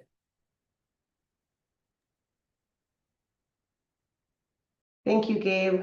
Please go ahead, Sethad. Yeah, thank you for those updates. I'm wondering, this is a question for the district, if the district does any in-person verification of either the third-party OGI information or any like on-site verification of the information from some of these reports. The reason I ask is because this is an example of the fence line monitoring report that is attached to some of those spikes. And it has some information here that, like Gabe mentioned, is actions that Kern Energy takes, and either their employees or their environmental consultant takes action to identify or repair these. But I'm wondering if any of this is verified in person or witnessed in person by any air district inspectors, or if they just take the word of the refinery through these monitoring reports without in-person verification. This is Stephanie. I don't know the exact details of that kind of report, but I know that we do work hand in hand and really closely with Kern Energy staff when there are spikes. And, you know, similarly, I know that our team has been out pretty recently. And for example, back in April, we even kind of talked about this instance where our staff went out. I know that the facility responded very quickly to it as well, and our staff did as well. So I know that it is very regular that we do go out and our inspectors are on site to investigate complaints, confirm, things at the facility. But related to that one report, I can't say exactly, but I can follow up with our compliance team. But I do just want to assure folks that generally it is our standard that, we are in person at the facilities regularly to make sure that, all of our rules and regulations, that we're understanding kind of, what's going on at the facility and that we can ensure compliance with our rules and regulations. Yeah, thank you. And appreciate the updates for the spikes that happened in August. I know there was reports from the middle of February through April that had increased pressure in tank 8,000 that was due to a blockage in the lines. And I would love for the CSC to get updates on what that was, because there was increased pressure in a tank across the street from Kern Energy that was causing fugitive emissions to come out from that tank. And those repairs took several months. So I appreciate the update where you're able to let us know that you were able to repair something and that the emissions were not from on-site. But this was, something that happened on-site, and I would love for a detailed explanation of, one, why it took so long to identify and repair, and also two, how long that blockage could have been there, so that we can get that kind of update to the CSC. And we get these updates through the current task force, so I can give that update myself with the records from the district, if that would be the most transparent way to do so. This is Stephanie. I can follow up with the team. Again, I don't have the exact details of the report. I do think, I know, Cesar, you do, collaborate and are in kind of a different task force that might provide some of these updates, but I can definitely check in with our team. I do believe we did follow up on some of the kind of updates back about in April. I think it was an action item that we had followed up on, but I do think there, as you all might imagine, sometimes the work does take a little bit internally. And just because the report hasn't been finalized, I do also want to assure folks it's not that we're just sitting on kind of details. Sometimes it does just take time for staff to investigate, to follow up, reach out to contractors, whatever it may be. So I do believe there are some pieces to that investigation that might still be ongoing, but I can follow up with the team to get some other details and again, yeah, bring them back to the group.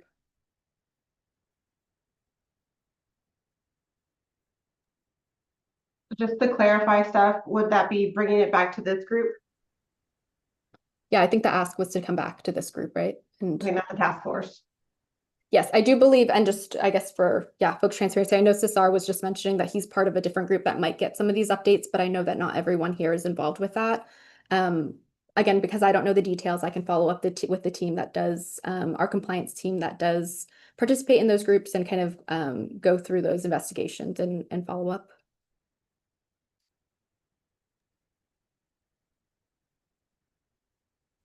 Sounds good. And in the chat, I see Bianca is commenting that right now the ozone is level 3, which is for our sensitive individuals to avoid any outdoor activities.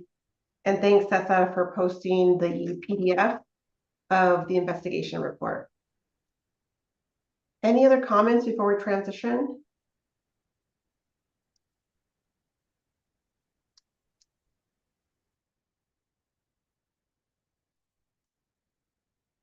Okay, not hearing any comments. We are in a little bit of a time pickle. We have 3 minutes left, and we had a couple more updates from folks. I don't know, Danny from the Air District, if there's any one-liner update that you have that you want to share before I transition us to wrap up. Yeah, of course. Thank you, Amy. Danny Gonzalez here with the Outreach Communications team. Well, the one-liner would be, if you are aware of events, we're always looking for events to be participating in. So please, as always, we encourage you guys to please let us know. We are aware of a few events that are coming up in the fall for both Arvin and Lamont, and we are ready to go and attend those.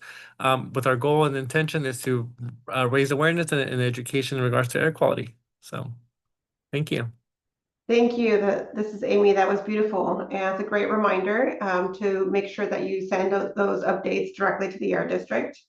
And so given the time, we don't have space for others to provide their updates, but I know we have a lot of agencies here, like the Department of Pesticide Regulation and other agencies. So I invite you all to send your updates directly to the Air District. And then the Air District can provide those updates via email, along with other updates that the Air District was planning on sharing.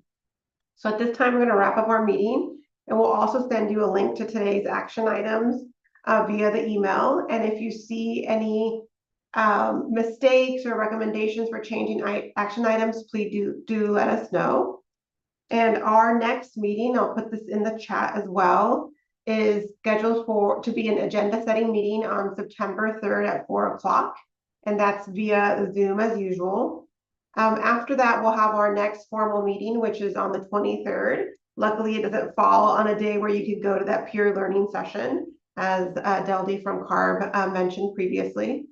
And so if you have any ideas and recommendations for what should be included in next month's agenda, please do make sure to join the agenda setting meeting. And if for some reason you can't attend the agenda setting meeting, but do have some recommendations, feel free to reach out directly to the Air District, or to reach out, if you're a resident, directly to Cesar and Bianca so they can share on your behalf.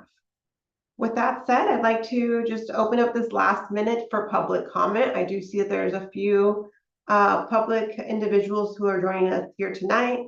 And I see that there's a couple folks who are watching us being streamed live on YouTube. So I'll pause to see if there's any public comment at this time.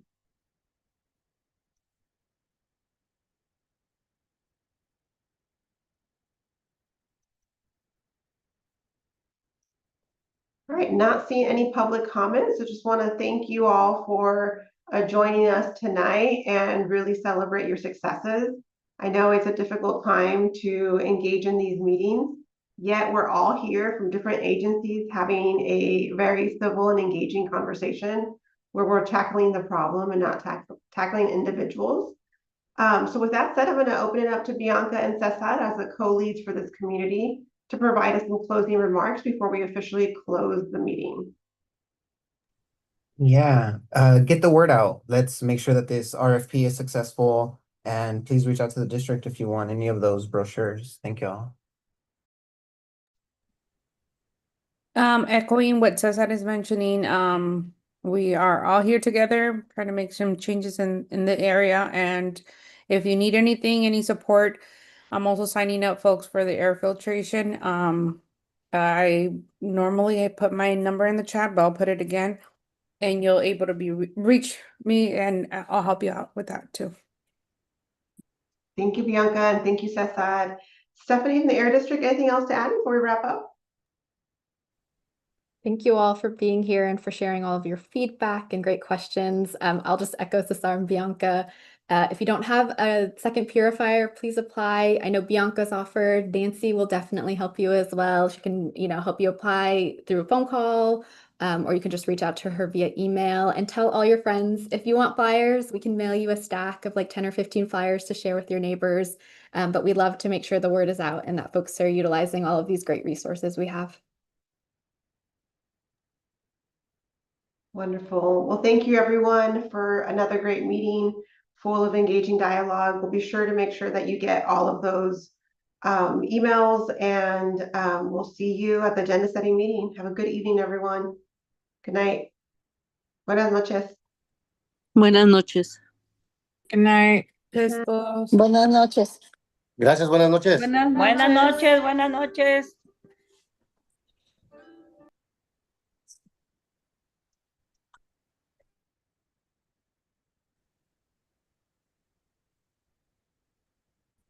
Ya lo quité.